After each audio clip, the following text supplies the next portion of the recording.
I believe this is right time to start the session now. Good morning everybody. आज का जो session है basically that is specially for the job skill sessions.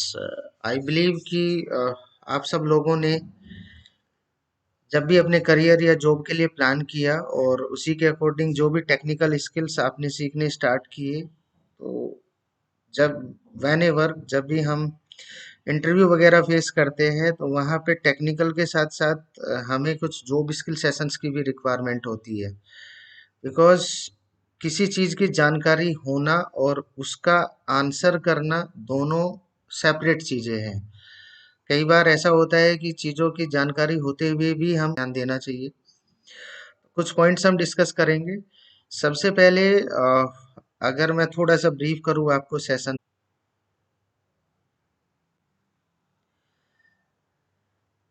आप में से कुछ स्टूडेंट्स ऐसे भी होंगे जो ऑलरेडी वर्किंग है. They are doing the job, that can be a full time job और द पार्ट टाइम जॉब. और कुछ स्टूडेंट्स फ्रेशर है, they are studying only and they are preparing for the jobs only. So अगर session की हम बात करें तो सबसे पहले स्टार्ट करेंगे हम कि जब भी आप इंटरव्यू फेस करते हैं तो कुछ चीज़ों की आपको रिक्वायरमेंट्स होती है. जैसे अगर सबसे पहले हम पॉइंट पे डिस्कशन करें तो व्हाट डू वी रिक्वायर.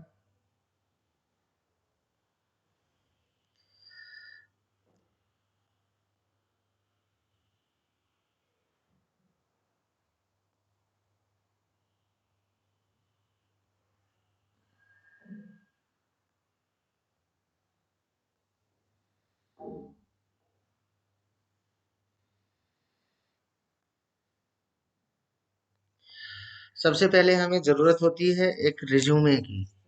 आपके पास एक रिज्यूमे होना ही चाहिए. And resume is basically that is the mirror image of the candidate. आप जब इंटरव्यू फेस करते हैं तो आपके पास एक बहुत ही स्ट्रॉन्ग रिज्यूमे होना चाहिए which can brief each and everything about you. तो इस सेशन में हम डिस्कस करेंगे कि आप एक अच्छा बेटर और स्ट्रॉन्ग रिज्यूमे कैसे बिल्डअप कर सकते हैं. उसके साथ कुछ इंटरव्यू क्रैकिंग टिप्स पे हम डिस्कस करेंगे. इंटरव्यू के समय क्या करना है आपको और किन चीज़ों को आपको अवॉइड करना है वो भी हम कुछ डिस्कस करेंगे यहाँ पे. आपका ड्रेसिंग सेंस किस तरीके का होना चाहिए eight the time of interview वो भी डिस्कस करेंगे. एंड द मोस्ट इम्पोर्टेंट कि जो बेसिकली क्वेश्चंस पूछे जाते हैं आपसे इंटरव्यू के टाइम पे, तो कुछ कॉमन क्वेश्चंस भी हम डिस्कस करेंगे. यहाँ पे हम टेक्निकल क्वेश्चंस को डिस्कशन नहीं करेंगे बिकॉज आप में से सब स्टूडेंट्स अलग अलग स्ट्रीम से हैं, तो it's not possible to discuss the technical questions. हम यहाँ पे कुछ कॉमन क्वेश्चंस डिस्कस करेंगे जो interviewer at the time of interview आपसे पूछते हैं. इसके साथ हम कुछ चीज़ें डिस्कस करेंगे लाइक वे स्टूडेंट्स जिन्होंने कुछ एक दो इंटरव्यू फेस कर लिया है and they are not selected yet, तो क्या रीजंस उनके हो सकते हैं सिलेक्शन न होने के पीछे. तो कुछ मेजर रीजंस भी हम यहाँ पे डिस्कस करेंगे. Like this I brief you that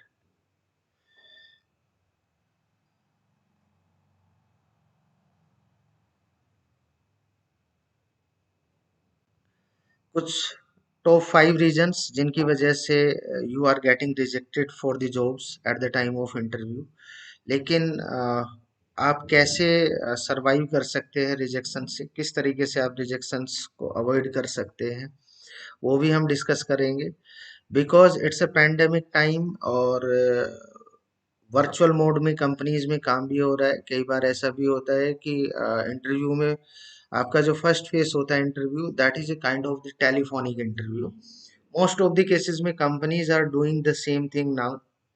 वो कुछ टेलीफोनिक इंटरव्यू राउंड करते हैं, उसी में से फिल्टर कैंडिडेट्स को सेलेक्ट करने के बाद वॉक इन कराते हैं. बिकॉज टेलीफोनिक इंटरव्यू के बेस पे वो आइडेंटिफाई कर लेते हैं कि should we call this candidate for the walk in और नॉट. तो बेसिकली वो भी हम चीज़ें डिस्कस करेंगे कि टेलीफोनिक इंटरव्यू में हम किस तरीके से चीज़ें हैंडल कर सकते हैं और किस तरीके से अपने सिलेक्शन की पॉसिबिलिटीज़ को बढ़ा सकते हैं। इसके साथ साथ हम डिस्कशन करेंगे बेसिकली कुछ मोस्ट इम्पोर्टेंट क्वेश्चंस, लाइक किस तरीके से हम जो है कौन कौन से मेजर क्वेश्चंस है जो इंटरव्यू के टाइम पे पूछे जाते हैं और उनका एक अच्छा आंसर क्या हो सकता है, दैट ऑल्सो विल डू। कुछ 8 क्वेश्चंस की पीपीटी यहाँ पे हमने प्रिपेयर की है, तो उन क्वेश्चंस के बेस्ट पॉसिबल आंसर भी हम डिस्कस करेंगे कि किस तरीके से हम उनको आंसर कर सकते हैं। So let's start with this session. सबसे पहले हम स्टार्ट करेंगे कि आपका जो है रिज्यूमे बिल्डिंग आप किस तरीके से करेंगे अपना। रिज्यूमे एक बहुत इम्पोर्टेंट फैक्टर है। जब भी आप इंटरव्यू फेस करते हैं तो आपके पास एक स्ट्रॉन्ग रिज्यूमे होना बहुत ज़्यादा ज़रूरी है। नॉर्मल केस में हम लोग क्या करते हैं कि हम रिज्यूमे को कॉपी करते हैं। बेसिकली सबसे पहले तो हमें यही अवॉइड करना है कि आपको रिज्यूमे कॉपी नहीं करना है किसी से। हर किसी कैंडिडेट के स्किल्स अलग होते हैं, तो अपने स्किल्स के बेसिस पे ही आपको अपना रिज्यूमे प्रिपेयर करना है। कई बार जब हम कॉपी करते हैं चीज़ों को, तो आप उन चीज़ों को भी कॉपी कर लेते हैं जो आपके स्किल्स नहीं है, और इंटरव्यू के टाइम पे फिर वो स्किल्स आपके लिए प्रॉब्लम बन सकते हैं। सपोज आपके अंदर वो स्किल्स है ही नहीं, या आपकी वो वीकनेस नहीं है, या आपकी वो स्ट्रेंथ नहीं है। अब जो कि एज आई टोल्ड यू कि resume is a mirror image of the candidate, तो इंटरव्यूअर जो भी क्वेश्चंस पुटअप करेगा वो आपके रिज्यूमे से ही करेगा। अब रिज्यूमे में अगर कोई ऐसी चीज मेंशन है जो आपने कॉपी कर ली, मीन्स वो आपसे बिलोंग नहीं करती है, तो that can be a problem for you, because you are not prepare for that to give the answer. तो रिज्यूमे के लिए अगर आप देखें तो कुछ फॉर्मेट्स यहाँ पे दिए गए हैं किस तरीके से आप चीजों को कर सकते हैं। जैसे यहाँ पे एक ऑप्शन दिया गया है, दैट इज कि सबसे पहले आपको अपना नाम मेंशन करना है यहाँ पे अपनी कॉन्टैक्ट इंफॉर्मेशन के साथ। उसके साथ साथ अपने टेक्स्ट अलाइनमेंट को प्रॉपर करना है। ऐसा नहीं है कि भाई आपने जो है अलाइनमेंट अगर प्रॉपर नहीं है तो इट डजेंट लुक गुड। उसके साथ एक अच्छा फॉन्ट स्टाइल आपको चूज करना है, और कोशिश कीजिए कि आपका पूरा का पूरा रिज्यूमे सेम फॉन्ट और स्टाइल में हो। मल्टीपल फॉन्ट्स को आपको यूज नहीं करना है। दूसरी बात, अवॉइड करते समय आपको किन चीजों का ध्यान रखना है, क्या चीजें आपको रिज्यूमे में नहीं करनी है। एक तो आपका रिज्यूमे बहुत लेंदी नहीं होना चाहिए, बहुत ही स्पेसिफिक होना चाहिए, पॉइंट टू पॉइंट चीजें आपको लिखनी है। ज्यादा स्किल्स लिखने से इम्प्रेसिव पॉजिटिव की बजाय निगेटिव भी हो सकता है। आप बिल्कुल जिन चीज़ों पे आप स्ट्रांग है, जिन चीज़ों पे आपको कॉन्फिडेंस है, उन्हीं स्किल्स को आप मेंशन कीजिए।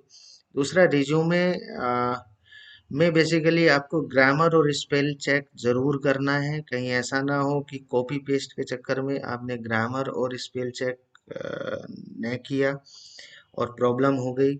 कई बार ऐसा होता है कि कंप्लीट सेंटेंस ही रॉन्ग हो जाता है। उसके साथ आपको अपने रिज्यूमे को खुद से भी मगअप करना है। ऐसा ना हो कि आपने लिखा है, जैसे नॉर्मली आप जॉब टाइटल में चीजें मेंशन कर लेते हैं, आपका गोल और ऑब्जेक्टिव मेंशन होता है रिज्यूमे में, और इंटरव्यू आपसे वही क्वेश्चन पूछ लेता है कि भाई व्हाट इज योर ऑब्जेक्टिव। तो जो आपने रिज्यूमे में लिखा है वो भी आप आंसर नहीं कर पाते हैं। तो अपने रिज्यूमे को अच्छे से पढ़ भी लेना है, और एक तरीके से ये आपको कंप्लीटली मगअप होना चाहिए, अच्छे से याद हुआ होना चाहिए। जिस तरीके से आप कभी स्टडी के टाइम पे अपने क्वेश्चन आंसर्स को याद करते हैं, मेमोराइज करते हैं, उसी तरीके से अपने रिज्यूमे को भी अच्छे से मेमोराइज करना है। आपकी उंगलियों पे आपका रिज्यूमे होना चाहिए if you want to give the best answers. तो रिज्यूमे बनाते समय ये ध्यान रखिएगा कि कॉपी आपको बिल्कुल भी नहीं करना है चीजों को। दूसरी बात, अगर हम डिस्कस करें कि इंटरव्यू में जो नॉर्मली अगर when ever you go for the interview, तो कुछ बेसिक चीजों का आपको ध्यान रखना है। जैसे आपका ड्रेसिंग सेंस क्या है।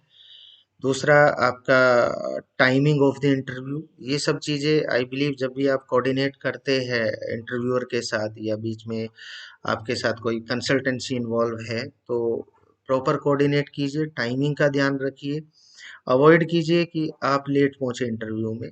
ऐसा कभी नहीं करना है। इंटरव्यू टाइमिंग से कम 10 से 15 मिनट पहले आपको पहुंच ही जाना है।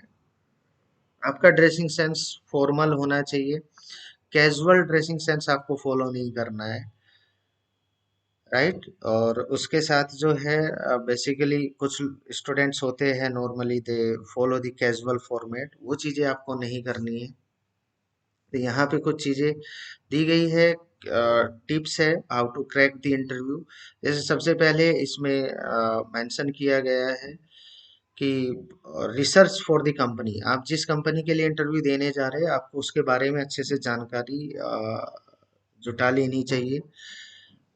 आप वेबसाइट से भी वो इंफॉर्मेशन ले सकते हैं।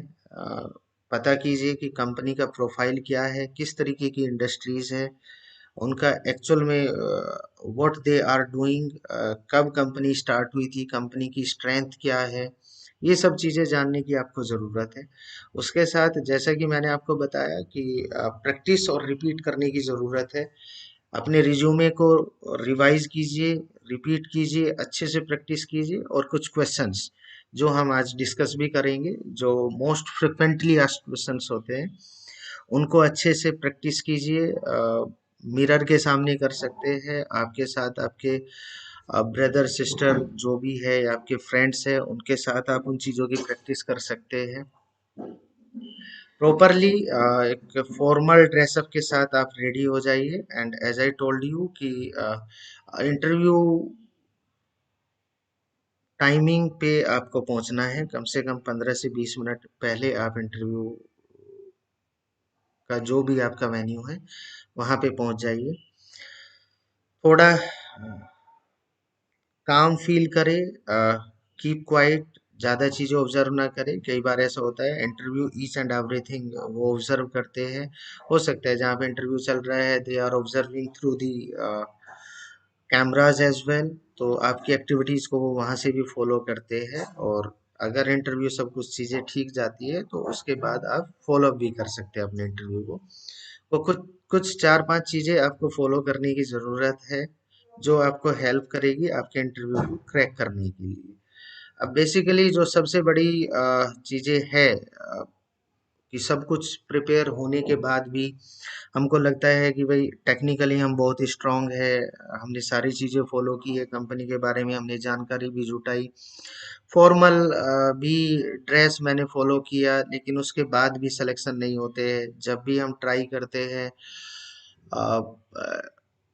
कंपनीज ये बोल देती है कि will give you the call back. तो क्या रीज़न है? ये एक बहुत मेजर फैक्टर है, ध्यान रखिएगा। अगर नॉर्मली हायरिंग जब भी होती है तो कंपनी कुछ ना कुछ आपको इस तरीके का क्लू देगी कि आपका सिलेक्शन होने वाला है या नहीं होने वाला है। ये सबसे बड़ा इंडिकेशन है। अगर कंपनी आपको ये बोलती है कि will let you know later, तो आप मान के चलिए कि ज़्यादा कुछ होने की संभावना नहीं है।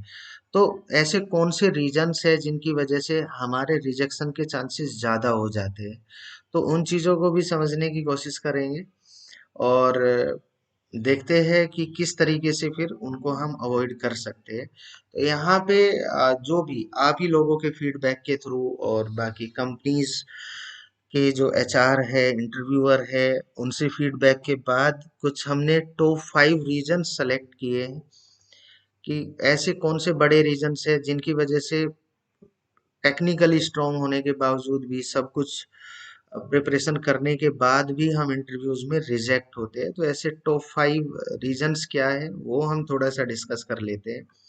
तो इसमें सबसे पहला जो पॉइंट है that is short on skills.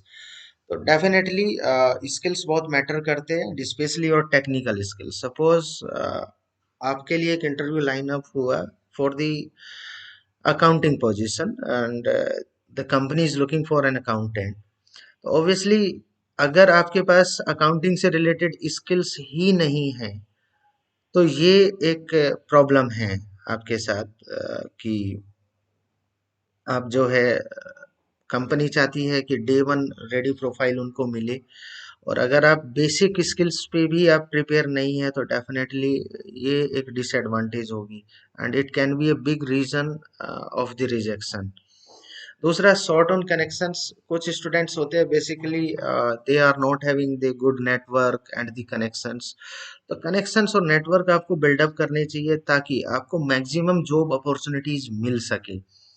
और इनफैक्ट ये दोनों लोगों के लिए है, जो फ्रेशर्स है उनके लिए भी और जो वर्किंग प्रोफेशनल्स है उनके लिए भी, because without build up and connections and the networks आपको नंबर ऑफ जॉब ओपनिंग्स भी नहीं मिलेंगे, और अगर आप ऑलरेडी जॉब में हैं तो वहां पे आपको बेटर अपॉर्चुनिटीज भी नहीं मिलेगी। अब basically lack of work experience भी एक मेजर रीजन हो सकता है।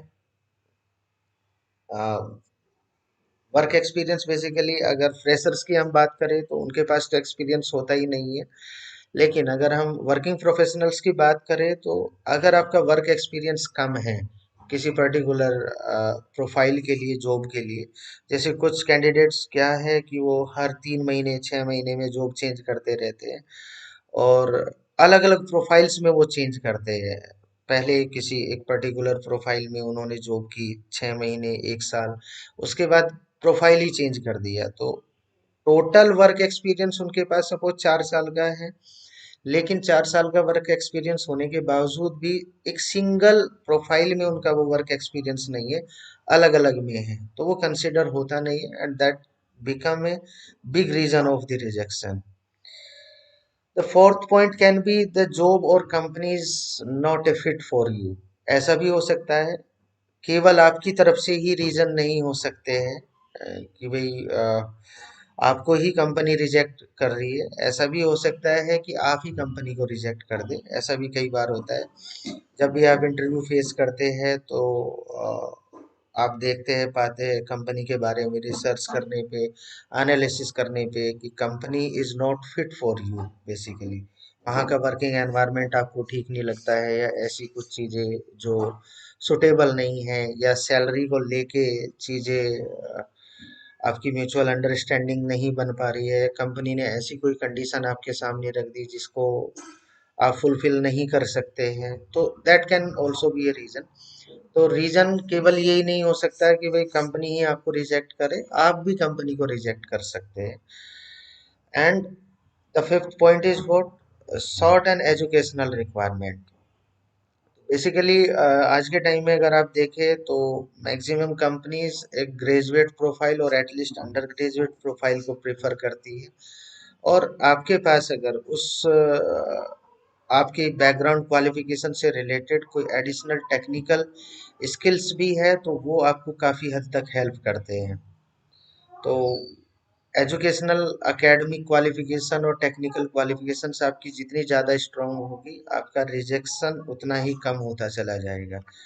तो ये कुछ पॉइंट्स है जिनको आपको ध्यान रखना है जब भी कभी आप इंटरव्यू फेस करें, या आपको लगता है कि 1 महीने बाद 2 महीने बाद I will start facing the interviews, तो उससे पहले आपको इन सब चीज़ों पे काम करना है, अपने स्किल्स को अच्छे से इम्प्रूव करना है, अपने कनेक्शंस और नेटवर्क्स को बिल्डअप करते जाना है। आप अगर वर्किंग आप अगर वर्किंग प्रोफेशनल है ऑलरेडी, तो अपना कोशिश कीजिए कि आपका एक्सपीरियंस किसी एक ही फील्ड में मेंटेन हो, अलग अलग प्रोफाइल आप चूज ना करें, राइट। और उसके साथ साथ अपनी जो क्वालिफिकेशंस है वो टेक्निकल है, क्वालिफिकेशंस या बैकग्राउंड क्वालिफिकेशंस है, तो उसको भी आपको इम्प्रूव करते जाना है और स्किल्स को सीखते जाना है। सो ये कुछ पॉइंट्स है बेसिकली। अब जो सबसे बड़ा क्वेश्चन होता है, as I told you in the start as well, कि किसी चीज की जानकारी होना और उसका आंसर करना, ये एक सबसे बड़ा चैलेंज है। कई बार ऐसा होता है कि आपको चीज की नॉलेज होती है, क्वेश्चन जो किया इंटरव्यूअर ने उसका अच्छे से आपको उसका आंसर पता है, लेकिन आप उस आंसर को डिलीवर ही नहीं कर पाते हैं। तो आंसर आने के बावजूद भी आप डिलीवर नहीं कर पाते हैं, उसके पीछे क्या रीजंस हो सकता है, किस तरीके से क्वेश्चंस का आंसर करना है आपको, और क्या फ्रिक्वेंटली आस्क्ड क्वेश्चंस है, आपसे किस किस तरीके के क्वेश्चंस पूछे जाते हैं। तो most commonly frequently asked questions हमने यहाँ पे कुछ प्रिपेयर किए हैं जिनको हम डिस्कस करेंगे, और उनका बेस्ट आंसर क्या हो सकता है वो भी हम डिस्कस करेंगे। So this is what as I told you in the starting कि ये कुछ 8 क्वेश्चंस हमने प्रिपेयर किए हैं। Let me show you.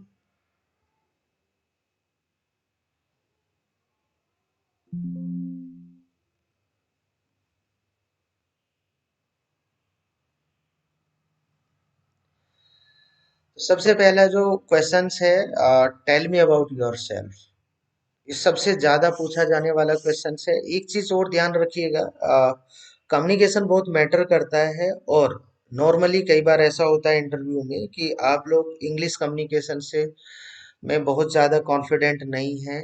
तो ये कोई मेजर प्रॉब्लम नहीं है। अगर आप इंग्लिश अच्छी नहीं बोल पाते हैं तो इंटरव्यू फेस करते समय ये कोई मेजर प्रॉब्लम नहीं है। आप ऑनेस्टी के साथ और स्टार्टिंग से ही कोशिश कीजिए कि जिस लैंग्वेज में आप स्ट्रांग है उसी लैंग्वेज में आप आंसर करना शुरू कीजिए। इवन आप इंटरव्यू को स्टार्टिंग में भी बोल सकते हैं कि I am not comfortable with English, आप कृपया मुझसे हिंदी में क्वेश्चंस पूछे। तो और हिंदी में ही बताएं। आप कोशिश ना करें कि पहले आपने इंग्लिश बोलना शुरू किया, फिर आप अटक गए, फंबलिंग करने लगे, उसके बाद आप हिंदी में बोलना शुरू किया। वो एक निगेटिव इम्पैक्ट जाएगा। कोशिश कीजिए, अगर आप हिंदी में कंफर्टेबल है तो हिंदी में आंसर कीजिए, इंग्लिश में कंफर्टेबल है तो इंग्लिश में आंसर कीजिए, लेकिन दोनों को मिक्सअप मत कीजिएगा, अवॉइड मत कीजिएगा। Come language is only the medium to express your opinion. जो भी आपके पास चीजें है बताने के लिए, उसको एक्सप्रेस करने का एक मीडियम है लैंग्वेज। वो हिंदी भी हो सकता है, इंग्लिश भी हो सकता है। कंपनीज को इन चीजों से ज्यादा लेना देना नहीं है। Suppose you want to become an accountant, तो आपको कोई पब्लिक स्पीकर थोड़ी बनाना है कंपनी को। They want the technical skills only, but they want to know exactly कि आप अपनी चीजों को एक्सप्रेस कर पाते हैं या नहीं कर पाते हैं। आपका अपनी चीजों को एक्सप्रेस करने का तरीका क्या है, आप कॉन्फिडेंट कितने हैं अपनी चीजों को लेके।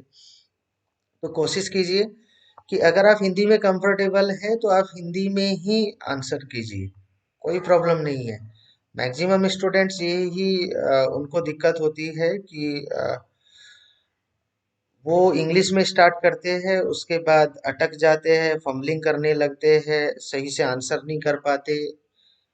अब अगर आपकी मदर लैंग्वेज हिंदी है तो हिंदी में आप ज्यादा बेहतर आंसर कर पाएंगे। तो ये सबसे ज्यादा पूछा जाने वाला क्वेश्चन है कि अपने बारे में कुछ बताइए, टेल मी अबाउट योरसेल्फ। तो यहाँ पे हमने कोशिश की है कि कुछ बेस्ट आंसर आप किस तरीके से आप बता सकते हैं। तो इसमें ऑब्वियसली जो स्टूडेंट फ्रेशर्स है, फ्रेशर्स के लिए बेसिकली इतना ही काफी होगा कि आप सबसे पहले अपना नेम और आप कहाँ से बिलोंग करते हैं वो बताइए। उसके बाद अपनी क्वालिफिकेशन, आपकी जो भी एकेडमिक क्वालिफिकेशन और टेक्निकल क्वालिफिकेशन है उसे शॉर्ट में बताइए। ज्यादा ब्रीफ करने की जरूरत नहीं है, बोर्ड वगैरह बताने की जरूरत नहीं है। यूनिवर्सिटीज तक बता देते हैं कुछ लोग, वो भी बताने की जरूरत नहीं है। वो सब आपने रिज्यूमे में मेंशन किया हुआ है, शॉर्ट में चीजें बतानी है। तो अपना नाम बताइए, आप कहाँ से बिलोंग करते हैं वो बताइए, अपनी क्वालिफिकेशन बताइए। उसके बाद आपने, अगर आप एक वर्किंग प्रोफाइल है, आ, पहले से आपके पास कुछ वर्किंग एक्सपीरियंस है, तो वो चीजें यहाँ पे एलिब्रेट कीजिए, और फिर उसके बाद में थोड़ा सा अपनी फैमिली बैकग्राउंड के बारे में बता दीजिए। बेसिकली इस क्वेश्चंस को पूछने का जो सबसे बड़ा रीजन होता है, कंपनी ये जानना चाहती है कि आपका बैकग्राउंड क्या है, आप किस जगह से बिलोंग करते हैं। तो उससे वो आइडिया लगा लेते हैं कि आपकी एजुकेशन कैसी रही होगी। आप क्वालिफिकेशंस ऑब्वियसली मैटर करती है। क्या आपकी टेक्निकल और एकेडमिक क्वालिफिकेशंस कंपनी का जो प्रोफाइल है उसको मीट कर पाएगी या नहीं, तो वो चीजें भी बताना जरूरी है। वर्क एक्सपीरियंस डेफिनेटली अगर आपके पास है तो वो बताना चाहिए, जो एक पॉजिटिव इम्पैक्ट देगा। फैमिली बैकग्राउंड कंपनीज इसलिए पूछना चाहती है कि वो देखना चाहते हैं कि you are only the person who is having all the responsibilities or the family, or there are more people। आपके ऊपर जिम्मेदारी कितनी है अपनी फैमिलीज को लेके, सोशल रेस्पॉन्सिबिलिटीज कितनी है। तो थोड़ा सा फैमिली बैकग्राउंड के बारे में भी कंपनी इसीलिए जानकारी लेना चाहती है। उसके बाद सेकंड क्वेश्चन है कि आप हमारी कंपनी में काम क्यों करना चाहते हैं। तो इसमें बेसिकली आपको इस तरीके से आंसर करना है कि कंपनी को भी थोड़ा सा फील हो। तो as I told you starting में ही कि आपको पहले तो कंपनी के बारे में थोड़ी रिसर्च कर लेनी चाहिए, किस तरीके की कंपनी है और कुछ भी किस फील्ड में वो बेसिकली काम करते हैं। तो इसका जो बेस्ट आंसर है, जैसे यहाँ पे लिखा हुआ है कि इस सवाल के जवाब में सबसे पहले आप यह बोले कि ये किसी के लिए भी गर्व की बात होगी कि उसे आपकी वेल रेपुटेड कंपनी में काम करने का मौका मिले। उसके बाद बोले कि मुझे लगता है कि क्वालिफिकेशन और स्किल्स, आपके पास जो क्वालिफिकेशन और स्किल्स है वो उनकी रिक्वायरमेंट से मैच करते हैं, और अगर आपको काम करने का मौका मिला तो आप अपना 100% एफर्ट देंगे इस काम को करने के लिए। तो that can be the best answer. इसके साथ नेक्स्ट क्वेश्चंस कि आपकी स्ट्रेंथ क्या है। तो ये चीजें भी बेसिकली कंपनी में पूछी जाती है कि आपकी स्ट्रेंथ क्या है। तो आपको इस तरीके से आंसर करना है कि वो एक तरीके से लगे कि आप एक टीम मेंबर की तरह काम कर सकते हैं। तो यहाँ पे कुछ आंसर इस तरीके से भी आप दे सकते हैं कि मेरी अडोप्टेबिलिटी बहुत ज़्यादा है, किसी भी एनवायरनमेंट में मैं जल्द खुद को अच्छे से एडजस्ट कर पाता हूँ, बहुत जल्दी एडजस्ट कर पाता हूँ, बहुत हार्ड वर्किंग हूँ और ऑनेस्ट भी हूँ, एक पॉजिटिव अप्रोच रखता हूँ हमेशा, और क्रिएटिविटी और इनोवेशन है मेरे पास। उसके बाद भी अगर आपके पास और कोई एडिशनल आप में कोई खूबी है तो वो भी आप बता सकते हैं यहाँ पे। अ, इसके लिए बेसिकली एक एनालिसिस होता है, कभी आगे अगर सेशन होगा तो उसको भी हम डिस्कस करेंगे। दैट इज कॉल्ड द स्वॉट analysis, SWOT, strength, weakness, opportunity and threats. तो हमने जो है स्ट्रेंथ्स डिस्कस की है, तो डेफिनेटली कंपनी आपसे आपकी वीकनेस भी पूछ सकती है। ऑब्वियसली फोर्थ क्वेश्चन भी हमारा यही है कि आपकी कमजोरियां क्या है। तो यहाँ पे कमजोरियों को आपको इस तरीके से रिप्रेजेंट करना है कि वो कमजोरी तो हो आपकी, लेकिन एक तरीके से उनका बहुत ज्यादा इम्पैक्ट ना हो आपकी लाइफ पे। राइट, बहुत ज्यादा इम्पैक्ट नहीं होना चाहिए लाइफ पे। और दूसरा, अपनी कमजोरी को भी आपको एक स्ट्रेंथ के तौर पे ही आपको रिप्रेजेंट करना है।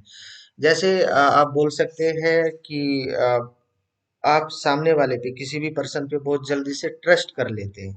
तो ये कमजोरी हो सकता है, लेकिन ऑब्वियसली ट्रस्ट करने का एक एडवांटेज भी हो सकता है कि आपको हो सकता है उन लोगों में से कुछ अच्छे लोग भी मिल जाए। राइट। तो इसके साथ जो है बेसिकली इसी तरीके से आपको चीजें करनी है। जैसे यहाँ पे कुछ लिखा है कि मुझे झूठ बर्दाश्त नहीं है, ये आपकी वीकनेस हो सकती है। बट ये एक अच्छी बात भी है कि आप झूठ बोलना और सुनना पसंद नहीं करते हैं। दूसरा जो है बेसिकली आप ज्यादा टॉकेटिव नहीं है, गपशप में आपका विश्वास नहीं है, तो that can be a weakness for you. आप फालतू में बैठना पसंद नहीं करते हैं। तो इस तरीके के कुछ पॉइंट्स, इस तरीके की कुछ चीजों को आप डिस्कस कर सकते हैं जो आपकी वीकनेस तो है लेकिन एक पॉजिटिव इम्पैक्ट ही एक तरीके से डालेगी। उसके साथ नेक्स्ट क्वेश्चन देख लेते हैं, why should I hire you. Obviously company आपसे ये पूछ सकती है कि भाई हम आपको हायर करें क्यों। तो यहाँ पे आपको क्या करना है, आपको बताना है, जस्ट अ सेकंड प्लीज।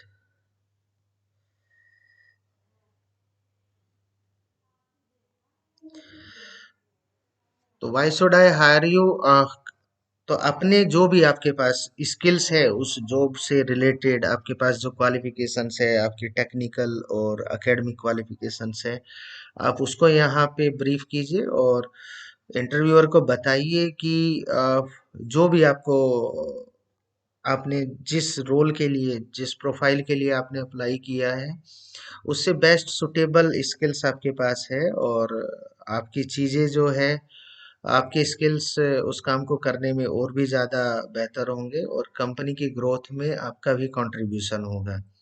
इस तरीके से आप इन चीज़ों को आंसर कर सकते हैं। इसके साथ सिक्स्थ क्वेश्चन है कि आप हमारी कंपनी के बारे में क्या जानते हैं। ऑब्वियसली ये मैंने स्टार्टिंग में भी आपसे डिस्कस किया था कि कभी भी कंपनी के बारे में आपको रिसर्च करना ज़रूरी है। इंटरव्यू पे जाने से पहले अच्छे से रिसर्च कीजिए कंपनी के बारे में, वेबसाइट से उसकी इन्फॉर्मेशन मिल सकती है, किस फील्ड में है कंपनी, किस तरीके से काम करती है। उसके बाद सेवंथ जो मोस्ट फ्रिक्वेंटली क्वेश्चन है, जो नॉर्मली पूछा जाता है स्पेशली वर्किंग प्रोफाइल से, जो लोग ऑलरेडी वर्किंग है and they give the interview for change, कि आप अपनी करंट जॉब को क्यों छोड़ना चाहते हैं। तो यहाँ पे ध्यान रखना है कि कभी भी आप अपनी कंपनी की बुराई करके ना छोड़े, बताए अपने इस तरीके से ना बताए कि भाई वहां पे ये निगेटिव चीजें थी, ये निगेटिव चीजें थी इसलिए मैंने छोड़ दिया। क्योंकि कंपनी विल कंसिडर कि ठीक है आज इन्होंने वहां से छोड़ा है, कल की डेट में हमारे यहाँ से छोड़ेंगे तो ऑब्वियसली हमारे बारे में भी ऐसे निगेटिव रिमार्क देंगे। तो यहाँ पे आप चीजों को ये बिल्कुल ठीक उसी तरीके से आंसर करना है आपको जैसे आपने अपनी वीकनेस को किया, कि एक तरफ वो वीकनेस तो है लेकिन एक तरीके से पॉजिटिविटी की तरफ लेके जाती है, उसी तरीके से आपको यहाँ भी बताना है। आप यहाँ पे बता सकते हैं कि आपको एक अच्छी अपॉर्चुनिटी की तलाश है, आपको कुछ नया सीखने की तलाश है, आप अपने स्किल्स को एनहांस करना चाहते हैं, वो अपॉर्चुनिटीज आपको वहाँ उस करंट कंपनीज में नहीं मिल पा रही थी, तो you are looking for the change. तो इस तरीके से आप आंसर कीजिए और ध्यान दीजिए, ध्यान रखिए कि इसका पॉजिटिव आंसर ही आपको देना है। उसके बाद the question number 8 basically that is the salary expectation. तो ये क्वेश्चन फॉर श्योर आपसे पूछा जाएगा 100%। तो यहाँ पे दो चीजों का आपको ध्यान रखना है, दो कैटेगरी इसमें बनती है कि आप फ्रेशर हैं और दूसरा आपकी कैटेगरी बनती है कि आप एक वर्किंग प्रोफाइल है। तो फ्रेशर अपनी सैलरी एक्सपेक्टेशन कैसे बता सकता है, तो इसमें दो चीजें हो सकती है कि या तो आप अपनी सैलरी एक्सपेक्टेशंस कुछ रखे ही ना, let the company decide that, company ने जो भी डिसाइड किया है उसको आप डिसाइड करने दीजिए। दूसरा, अगर आपको लगता है कि हाँ आपको अपनी सैलरी एक्सपेक्टेशन बतानी है तो उसके लिए बेसिकली आप क्या कर सकते हैं, आप थोड़ा सा रिसर्च कीजिए कि किस तरीके की सैलरी इस प्रोफाइल के लिए ऑफर होती है। आपके अगर कोई नोन है, फ्रेंड्स है ऑलरेडी अगर उस प्रोफाइल पे काम करते हैं तो जब उन्होंने ज्वाइन किया तो उनको कितनी सैलरी मिली थी। वर्किंग प्रोफेशनल के लिए बताना बहुत ज़रूरी है, करंट पैकेज से वो अपने कंपेयर कर सकते हैं, ऑलमोस्ट 10 से 15-20% के आसपास हायर सैलरी वो मांग सकते हैं। लेकिन ध्यान रखिए सैलरी एक्सपेक्टेशन में नेगोशिएशन रखिएगा और एक रेंज बताइएगा। सपोज आपने बोला कि मेरी सैलरी एक्सपेक्टेशन 2 लाख से 3 लाख पर एनम के बीच में है, तो एक रेंज आप बना दीजिएगा, उसको नेगोशिएट कीजिएगा। और भी कोई क्वेश्चन, और भी अलग क्वेश्चंस हो सकते हैं किसी भी तरीके के, कई बार कंपनी आपसे ये पूछ सकती है कि भाई आ, अपने को आप 5 साल बाद कहाँ देखते हैं। तो इस क्वेश्चंस का पूछने का बेसिक लॉजिक ये है कि कंपनी चाहती है कि वो आपका पर्पस जानना चाहती है, आपके गोल क्या है, विजन क्या है अपने करियर को लेके। ऐसा तो नहीं कि आप टेम्परेरी बेस पे ही इस जॉब को करना चाहते हैं, आगे कुछ और करने का प्लान है। तो दे वांट टू नो कि एग्जैक्टली आप अपने को 5 साल बाद कहाँ पर देखते हैं। तो वहां पे आपको बताना है कि आप जिस प्रोफाइल में हैं उसी प्रोफाइल में आप आगे बढ़ना चाहते हैं। आज आप as a junior accountant join करेंगे, कल की डेट में आप financial advisor of the company अपने को पाएंगे 5 साल बाद। तो इस तरीके से उसी प्रोफाइल से रिलेट करके आपको आंसर करना है। एक आध क्वेश्चन और कंपनी आपसे पूछ सकती है, लाइक कि आपके पास कुछ है हमसे पूछने के लिए। कंपनी ऑफर करती है आपको ये चीजें कि आपको कुछ पूछना है क्या।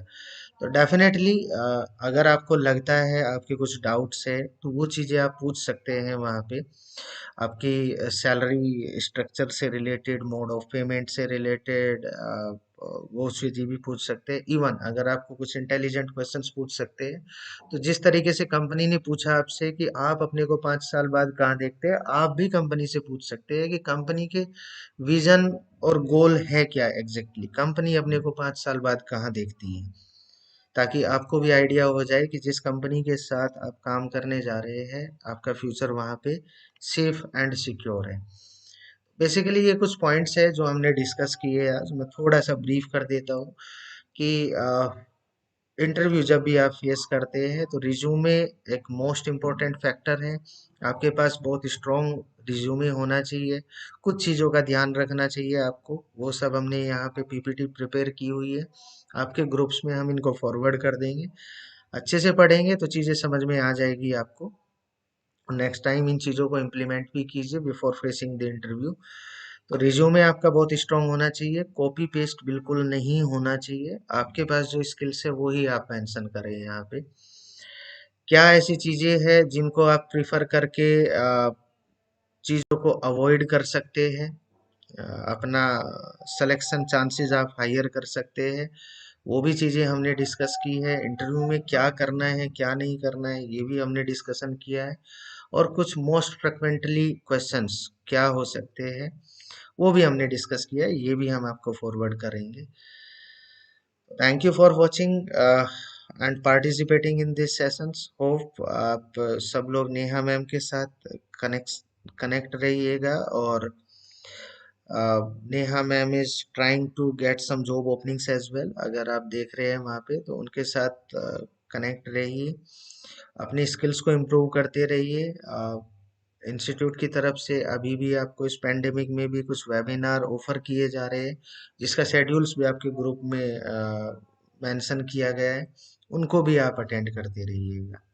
सो thank you so much, take care.